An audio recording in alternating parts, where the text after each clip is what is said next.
covered all the benefits, so, and we will move on to the drawbacks. So drawbacks are pretty, there were quite a few drawbacks about 6-7 years back, and a lot of these have changed. Here, enterprise applications are slowly overcoming or countering these through technology, through process, through all other options that are available in countering these drawbacks. So some of the significant drawbacks right now which still remain are integration with other applications and challenges of implementing an ERP and cost, as I said before. So let's dive down into each one of these and talk a little bit about here. Drawbacks on integrations. So integrations, when I talk about integrations, I would like to split it into two. So one is with legacy applications, which legacy applications typically are applications which the organization has been using for quite some time for doing their routine work or routine process. Some of these may be mainframe applications, or some of them may be open systems, or typical or a traditional client-server architecture. Now, if it is a mainframe application, integration would become pretty complicated. Complicated in the sense that, and the ERP, we may have options available, an ERP suite, one of the suites may be able to replace these applications, but it will be extremely complicated and expensive to replace it. Expensive not in terms of cost, but also in terms of resource requirements and productivity loss and all those aspects. So most of these legacy applications are getting replaced, but there are still cases where it is difficult, it is complicated, and customers would prefer sticking to the legacy application integrations with the ERP product.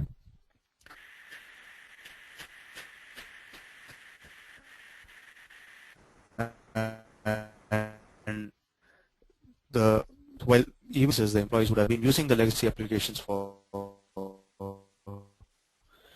years together, and switching over to a newer application would be a pretty difficult task. So while talking about legacy applications, I also want to touch upon niche applications. Now, niche applications are something which typically is very, very critical to the business, very core business, and these applications generally cannot be replaced by an ERP product, and there is a very high possibility that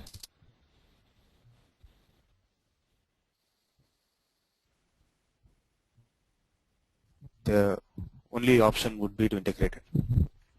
Integration that would entirely depend on the niche application and what kind of data that has to be shared between the application and the ERP, and what kind of workflow and all those other aspects need to be built in. So that part of it would have to be dealt on a case-to-case basis. I mean, we cannot say for sure whether it will be easy or complicated, but these chances of these occurring are there with any organization.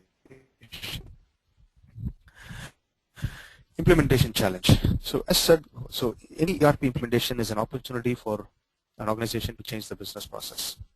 Now that said, these changes are pretty difficult to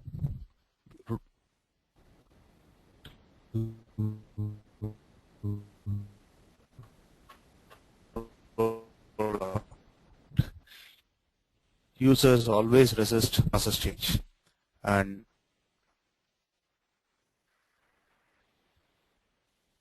it's pretty important for the top management to adopt the new application with ease.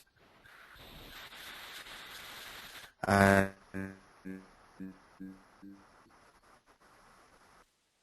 some of these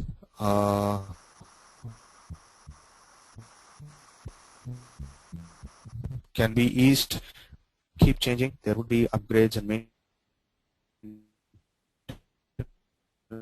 maintenance upgrades and new the way, change the UI, change the way things are done. And so ongoing training for users is pretty organization has to take on they're going with an EA.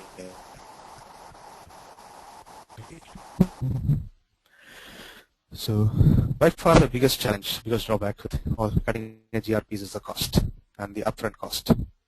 So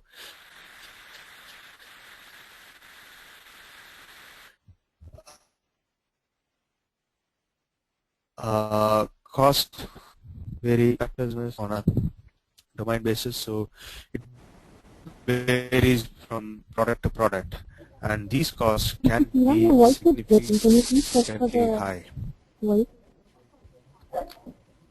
Is it okay now? Yeah, is it okay now? You can go ahead.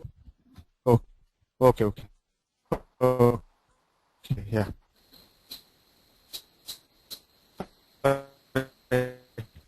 Yes, sorry. Yes. So yeah, so I'll just have a huge upfront cost in terms of licensing and hardware and third party.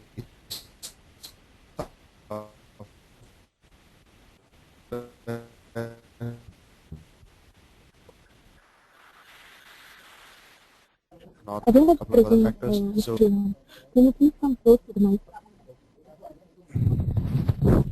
yeah.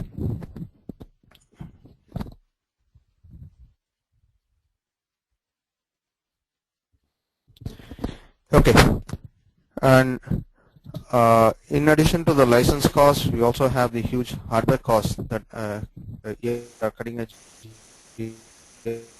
ERPs require. The hardware needs of a ERP product have been increasing steadily because we build more technology into the product, and that in turn requires more hardware, and the hardware cost can also be significantly high. And you also have the third-party license cost, software cost, which is the operating systems and databases and other third-party software that are required to run an ERP product. And overall infrastructure costs also are pretty high because of the increased hardware and software requirements.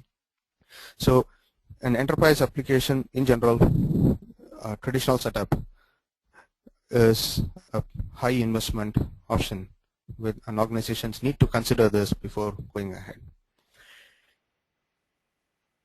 And in addition to the hardware and software, you also have customization, which may be required in the product.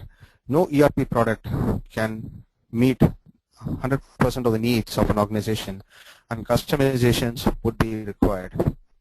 And these come at a cost. And also an ERP implementation requires support of internal resources to provide the current business process information and also help with data conversion and all these aspects, testing, user acceptance testing, and all these aspects.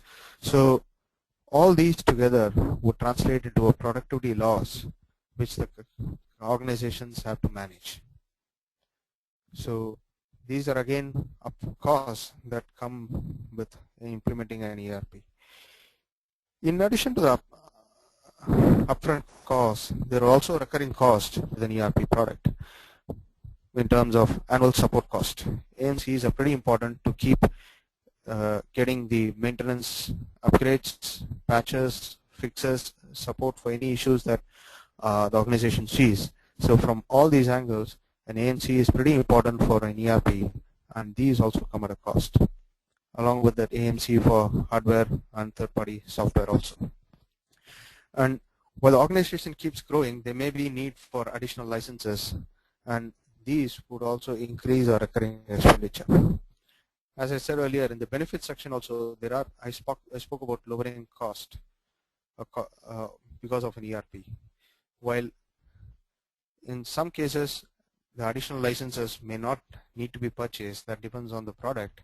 Some of the ERP products would require additional license purchase, and that is why the cost factor actually comes in both. So it entirely depends on the ERP product that you are actually choosing.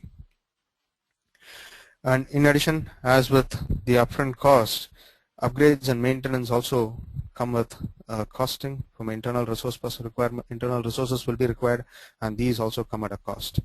And ongoing training, because any upgrade and maintenance would translate into a change in the sometimes change into the UI or the business process, and users would have to be trained on the new process. And customizations would require consultants or employees. So this is the IT departmental expenditure, which would go up significantly when there is huge amount of customizations that have to be done in the product. So with that, we come to the end of the benefits and drawbacks